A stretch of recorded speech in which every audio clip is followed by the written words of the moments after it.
it's your girl Abriel, and I'm back with another video. And so today's video, I am going to be telling you guys my birth story, because I originally wanted to record it, but the day that it happened, it was just really fast, and I couldn't really catch everything. And so I did record some stuff, but the stuff that I recorded was bits and pieces. So I was like, I'm not gonna upload that because it really didn't make any sense. Okay, so also I want to let you guys know, at a certain point, I did not keep up with the time. So I'll let you guys know when I don't know what time it was, but this happened and that happened. But anyways, so I'm gonna start with so it was June 8th, Monday, which was a week ago. So my baby girl is officially 1 week old today. And so it was I want to say 4:56 in the morning when I got the phone call from the hospital saying that I can come in to be induced. So she asked me, can I be there by 6? And so I was like, yeah. So I got up, my husband got up, we got the kids up, we got them dressed and everything, and headed out the door.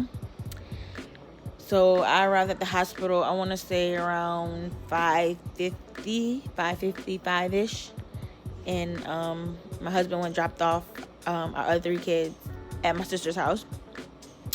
And so I get there, I go and I check in and everything. So by the time I'm done checking in, I think it was almost 6:30, 6:35.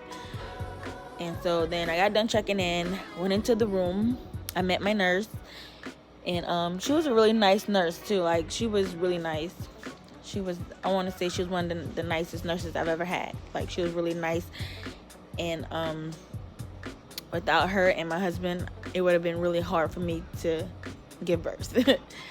But so I met my nurse and everything, and she asked me my health history, asked me a bunch of questions, and then I changed into my gown, and then got in the bed. She got me hooked up to the monitors and my IV and everything. So on my IV, I was connected to I had penicillin, I had Pitocin, and I had the regular IV saline stuff all dripping at once. I had penicillin because I was GBS positive, so I had to get the penicillin. And so my Pitocin, they go up to 20, but she started my level at 2, and every 30 minutes she put it up. So yeah, so that's what happened. She started my IVs and everything. So by this time, I want to say it's 7:30, and then my husband comes to the hospital and everything. And so then I'm just sitting there in the hospital talking to my husband, watching TV, and just waiting for time to go by. And so like I said, every 30 minutes she would come and put up my Pitocin. So so yeah, 8, it was up to a 4, 8:30 it was up to a 5, up to a 6, and so on and so on. So and I had got my first round of penicillin. I had to get penicillin every 4 hours. I only ended up getting 2 doses of penicillin, which was good. And okay, so after that, what happened? So yeah, so I'm just waiting for contractions to get to a rhythm and everything. And then I do remember it was 10:50, because I recorded it, I recorded myself, and it was 10:50, and my contractions were painful. They're really painful. I had got the I think it's called fentanyl or something, fentanyl, whatever it's called. It's the medicine that helps you doze off for a few and don't feel the contractions and stuff like that. I had got that, and I dozed off a little bit, but I did record myself saying that I got that medicine. So I remember that, and that was around 10:50. And so that wore off, and I had to wait an hour before I got another dose. I was able to get 3 doses of that, but I only had got 2. So I had to wait an hour before I got the next dose or whatever. So, cause my contractions was really, really, really bad. And at this point, I believe my Pitocin level was up to like a 12. So my contractions was really bad, and I had got that. I had got another round of that, but the second round didn't really like work that well as the first one. Like the second one, I still felt my contractions. I was still uncomfortable. So all that did was made me like feel hot and nauseous. Like I felt like I was gonna throw up, and I was just really hot. So yeah, the second round of that, it wore off, and before you know it, I was just like, okay, I'm feeling these contractions really, really, really, like they're really hard and they hurt so bad, and I felt pressure. So I told my midwife, that like I feel like I have to push and everything. So she checked me, and I was at 8. She checked me, but before she checked me, the nurse checked me before she gave me that fentanyl stuff. Before she gave it to me the second time, she checked me, and I was at a 6. So my midwife checked me, I was at an 8. And so they told me to lay on my left side with the peanut ball and see if that progressed me more. So I did that, and I guess that helped, but that was so painful. That peanut ball was so painful. And so she was like, just like have 2 contractions with the peanut ball and stuff like that. So I had the 2 contractions, and I asked them to remove the peanut ball. And I was like, okay, I think I'm really ready to push.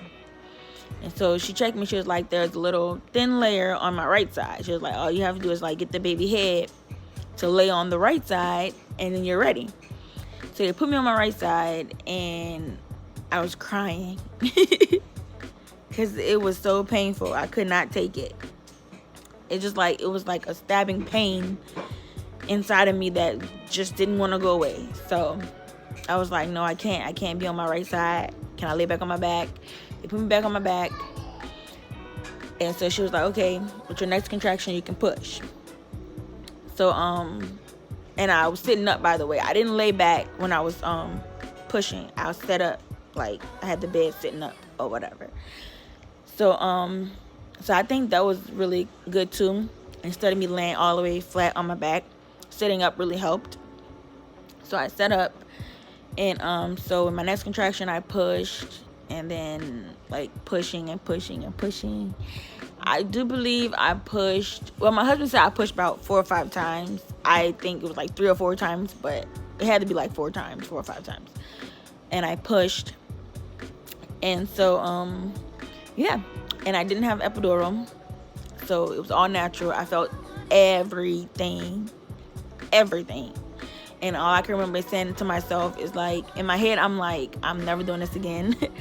But like, I do remember screaming out loud, like, well, not screaming out loud, but I did say it out loud, like, I feel like I'm pooping. And the nurse was like, you're just pooping out a baby. Everything is fine. You're just pooping out a baby. You're fine. Just keep on pushing. She's right there. Just keep on pushing. Oh, whatever. So I was like, okay, I'm just pushing out a baby. I'm pooping out a baby, I guess. But, yeah. So I pushed her out. I felt everything. And all I could say to myself, I was like, I'm never doing that again. Like, I was like, never. It was so painful. But I didn't tear. And I think that was good. I didn't tear anything. And, so yeah. So just the other day, this is funny, because the other day I told my husband, I was like, even though I said that on the, delivery table, I'll never do that again. I was like, I really probably would do that again. Just because it was like, I felt amazing afterwards. I didn't have the epidural or anything, so I felt amazing afterwards. And so I was like, yeah, I probably could do it again, but I am not having any more kids. So yeah. But she arrived at 2:06 p.m. June 8th. She was 7 pounds 3 ounces. And here she goes, guys. So for those that never seen my baby girl yet, here's Jada. Oh, she spit on the down. Look at her. Say hey to YouTube. She's so sleepy. Look at her. Say hey, YouTube. I'm sleeping. She opened her eyes for like a second. Oh. You don't want the people to see you? You sleeping.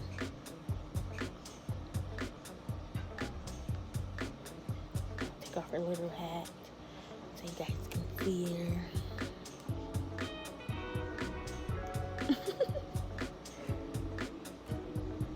And this is Jada. Born June 8th at 2:06, 7 pounds, 3 ounces. She's my little princess.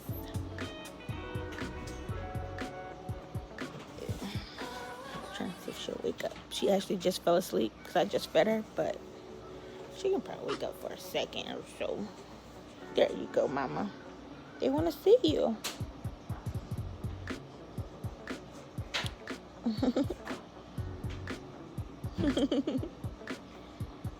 So yep, just thought I'll share my story with you guys and share my little precious with you guys.